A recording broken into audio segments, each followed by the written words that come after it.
तो आज हम गोता लगा रहे हैं बेंजामिन ग्राहम की एक बहुत ही मशहूर किताब द इंटेलिजेंट इन्वेस्टर में, खासतौर पे चैप्टर 8।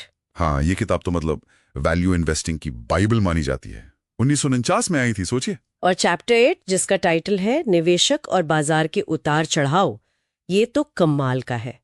ये सिखाता है कि बाजार जब ऊपर नीचे हो तो हमें क्या करना चाहिए। बिल्कुल, बात दिमाग की है, साइकोलॉजी की। बाजार की जो ये रोज की उछल कूद है ना, उसमें बहकना नहीं है। सही। तो आज का मिशन यही समझना है कि ग्राहम के हिसाब से इस उतार चढ़ाव का फायदा कैसे उठाया जाए, ना कि उसका शिकार बना जाए। ग्राहम इसे समझाने के लिए एक कहानी इस्तेमाल करते हैं, मिस्टर मार्केट की। हाँ, मिस्टर मार्केट। मान लीजिए आपका कोई बिजनेस पार्टनर है ना, और वो रोज आपके पास आता है और वो एक भाव बताता है। या तो वो आपकी हिस्सेदारी खरीदना चाहता है उस भाव पर, या अपनी हिस्सेदारी आपको बेचना चाहता है। अच्छा, तो ये मिस्टर मार्केट कौन है असल में? ये मिस्टर मार्केट ही स्टॉक मार्केट है। ग्राहम का यही तो जीनियस था। उन्होंने बाजार को एक इंसान बना दिया। और ये इंसान कैसा है? मतलब मिस्टर मार्केट का मूड कैसा रहता है? बस यही कैच है। मिस्टर मार्केट का मूड बहुत बदलता है। कभी कभी तो वो बिल्कुल लॉजिकल, समझदारी वाले भाव बताता है, लेकिन अक्सर वो या तो हद से ज्यादा उत्साहित होता है, मतलब यूफोरिक, या फिर बिल्कुल डरा हुआ, पैनिक्ड। और तब उसके भाव वो एकदम बेतुके लगते हैं। जैसे कितना बेतुका? ग्राहम कहते हैं कि बाजार मतलब मिस्टर मार्केट 50% ऊपर जा सकता है बिना किसी खास वजह के, या 33% नीचे गिर सकता है। ये सब उसके इमोशंस हैं। वाह, ये तो बिल्कुल आज के बिहेवियरल फाइनेंस जैसा लग रहा है। डर, लालच, झुंड में चलना। एग्जैक्टली। ग्राहम ने ये बातें तब कहीं जब बिहेवियरल फाइनेंस का नामो निशान नहीं था। वो जानते थे कि बाजार लॉजिक से कम भावनाओं से ज्यादा चलता है। तो सबसे बड़ा सबक क्या है इस कहानी का? कि मिस्टर मार्केट के रोज के भाव को सीरियसली नहीं लेना। हाँ, बिल्कुल ये ग्राहम का मेन पॉइंट है। मिस्टर मार्केट जो रोज भाव बता रहा है, उसे अपनी संपत्ति की असली कीमत मत मानिए। वो तो बस उसका मूड है। तो फिर असली कीमत क्या है? असली कीमत है बिजनेस की इंट्रिंसिक वैल्यू। मतलब कंपनी असल में क्या कमाती है, उसके एसेट्स क्या हैं, भविष्य में क्या कमा सकती है, ये देखना है, ना कि मिस्टर मार्केट का आज का भाव। ये सुना है मैंने। कीमत वो है जो आप देते हैं, मूल्य वो है जो आपको मिलता है। सही, वही बात है। कीमत मिस्टर मार्केट तय करता है, रोज बदलता है। मूल्य आपको खुद आंकना है, बिजनेस को समझकर। ठीक है, तो मिस्टर मार्केट के मूड स्विंग्स को इग्नोर करना है। और नोट तो यहाँ अकेले यहाँ पे नोट नहीं करने को कहते हैं। हाँ, लेकिन ग्राहम सिर्फ इग्नोर करने को नहीं कहते, वो तो कहते हैं फायदा उठाओ। हाँ, यही तो इंटेलिजेंट इन्वेस्टर की पहचान है। ग्राहम कहते हैं कि मिस्टर मार्केट की ये जो बेवकूफ़ी है, उससे फायदा उठाओ, उसमें शामिल मत हो जाओ। मतलब कैसे? सिंपल। जब मिस्टर मार्केट बहुत ज्यादा डर जाए और अच्छी कंपनियों के शेयर बहुत सस्ते में बेचने लगे, मतलब इंट्रिंसिक वैल्यू से भी कम दाम पर, तो खरीदो। और जब वो बहुत ज्यादा खुश हो जाए? और जब वो बहुत ज्यादा उत्साहित होकर किसी शेयर का भाव आसमान पर पहुंचा दे, जो उसकी असली कीमत से कहीं ज्यादा हो, तो आप बेचने के बारे में सोच सकते हैं। तो ये वही बात हुई जो वॉरेन बफे कहते हैं, जब दूसरे डर रहे हों तो लालची बनो, और जब दूसरे लालची हों तो डरो। हाँ, ये सीधा ग्राहम से ही आया है। मिस्टर मार्केट की थ्योरी का ही निचोड़ है ये। ग्राहम ने कुछ और प्रैक्टिकल तरीके भी बताए हैं शायद इन भावनाओं से बचने के लिए। हाँ, बताए हैं। एक तो है पोर्टफोलियो को रीबैलेंस करना। मतलब आपने तय किया है कि 60% स्टॉक में रखेंगे, 40% बॉन्ड्स में। अगर बाजार चढ़ा, स्टॉक 70% हो गया, तो कुछ स्टॉक बेचकर वापस 60% पर ले आओ। गिरा तो बॉन्ड बेचकर स्टॉक खरीद लो। इससे क्या होता है कि आप ऑटोमेटिकली महंगा होने पर बेचते हैं और सस्ता होने पर खरीदते हैं। बिना सोचे समझे, है ना, एक नियम बना लिया। बिल्कुल मैकेनिकल तरीके से।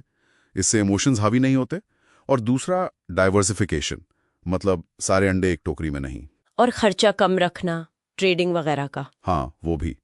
कम ट्रेड करो, सस्ते ब्रोकर चुनो, महंगे फंड से बचो। ये सब छोटी छोटी चीजें मिलकर बड़ा फर्क डालती हैं।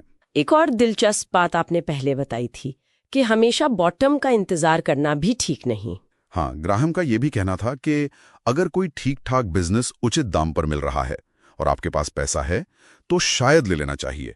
ये इंतजार करना कि कब वो और गिरेगा, उसमें मौका हाथ से निकल सकता है, खासकर अगर आपको डिविडेंड इनकम चाहिए।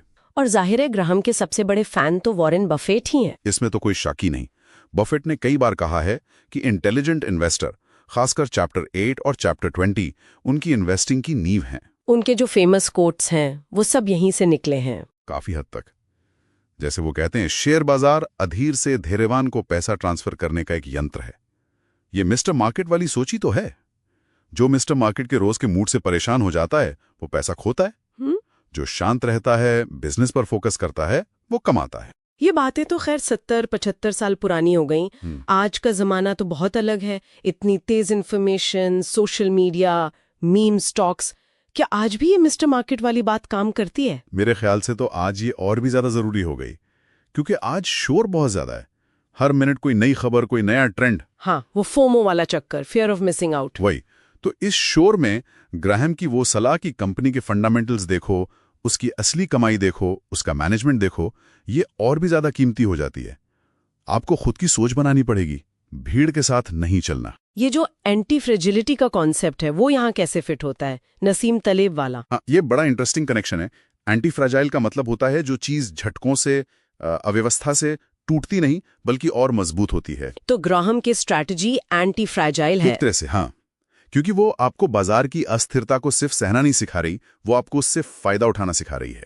जब मिस्टर मार्केट पैनिक में बेच रहा है, यानी अव्यवस्था फैली है, आप सस्ते में खरीद कर अपने पोर्टफोलियो को मजबूत कर रहे हैं। अच्छा, मतलब आप बाजार की गड़बड़ी से लाभ उठा रहे हैं। बिल्कुल। जैसे वो रिटायरमेंट वाला उदाहरण दिया था सीक्वेंस रिस्क का। बाजार गिरने पर अगर आप थोड़ा और इक्विटी खरीदते हैं ग्राहम के नियमों के अनुसार, तो आप उस गिरावट से उभरने की अपनी क्षमता बढ़ा रहे हैं। आप उस झटके से मजबूत हो रहे हैं एक तरह से। ये तो बहुत पावरफुल आइडिया है। मतलब बाजार की गिरावट को डरने की चीज नहीं बल्कि एक अवसर की तरह देखना। यही तो ग्राहम का पूरा सार है। बाजार आपकी सेवा करने के लिए है, आपको हुक्म देने के लिए नहीं। मिस्टर मार्केट आपका नौकर है, मालिक नहीं। तो इस पूरे डीप डाइव का निचोड़ क्या निकला? समरी क्या है? निचोड़ ये है कि बाजार ऊपर नीचे होगा ही, ये उसकी फितरत है। लेकिन एक समझदार अनुशासित निवेशक के लिए ये उतार चढ़ाव, ये अस्थिरता एक मौका है। डरने की जरूरत नहीं है, बस अपने होमवर्क पर यानी इंट्रिंसिक वैल्यू पर टिके रहना है। और मिस्टर मार्केट को अपना दोस्त समझना है जो कभी कभी हमें शानदार डील्स देता है। बिल्कुल। स्वतंत्र सोच, धैर्य और बिजनेस पर फोकस, ये ग्राहम के हथियार हैं जो आज भी उतने ही कारगर हैं। तो जाते जाते एक सवाल छोड़ जाते हैं सबके लिए सोचने को। क्या होगा अगर हम निवेशक के तौर पर बाजार की उठापटक को सिर्फ सहने की जगह उसमें मौके ढूंढने वाली एंटी फ्रेजाइल सोच अपना लें? हमारे लॉन्ग टर्म रिजल्ट्स पर इसका क्या असर पड़ेगा? सोचने वाली बात है।